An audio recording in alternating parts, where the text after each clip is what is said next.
كأس إفريقيا. الجولة الثانية من دور المجموعات هي الأفضل في التنافسية، الأصعب في تحقيق النتائج، والأكثر متعة وإثارة. المنتخب المغربي الحالم والحازم لتحقيق اللقب أعطى للافتتاحية طعم ولون المرشح الأول. خرج من الجولة الأولى بفوز مستحق نتيجة وأداء.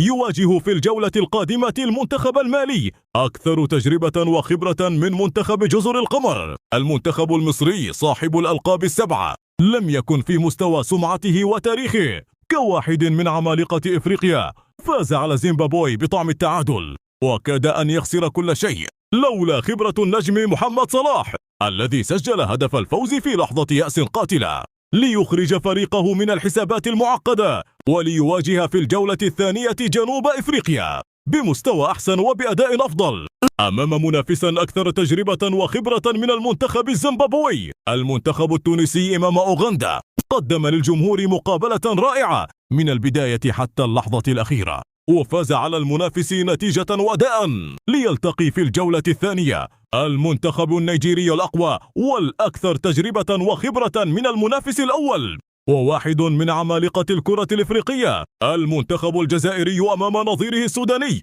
قدم هو الآخر أداء رائعا. دخل المواجهة من البداية بعقلية الفائز قبل النهاية، وأنهى لقاء الجولة الأولى بعقلية الحائز على اللقب قبل النهائي.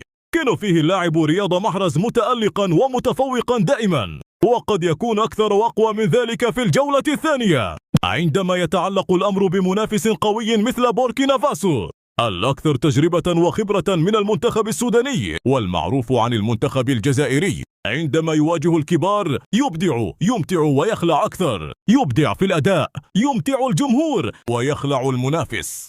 الجولة الثانية نصفها عادية والنصف الآخر صاروخية، عندما يلتقي التفوق بالندية في 6 مواجهات إفريقية. المنتخب المصري ومنتخب جنوب إفريقيا فوق ملعب أغادير، المنتخب المغربي والمنتخب المالي فوق ملعب عبد الله بالرباط، المنتخب السنغالي ومنتخب الكونغو الديمقراطية فوق ملعب طنجة، منتخب نيجيريا والمنتخب التونسي في المركب الرياضي بمدينة فاس، المنتخب الجزائري ومنتخب بوركينا فاسو فوق ملعب الحسن بالرباط. وختام الجولة الثانية نهائي قبل الأوان بين منتخب ساحل العاج والمنتخب الكاميروني فوق ملعب مراكش. متابعة ممتعة، كأس إفريقيا روعة روعة روعة، فرجة متعة وخلعة، بهجة فرحة ودمعة مع المنتخب الوطني الجزائري ومع كاماتشو الرياضية. كل عام وانتم بخير.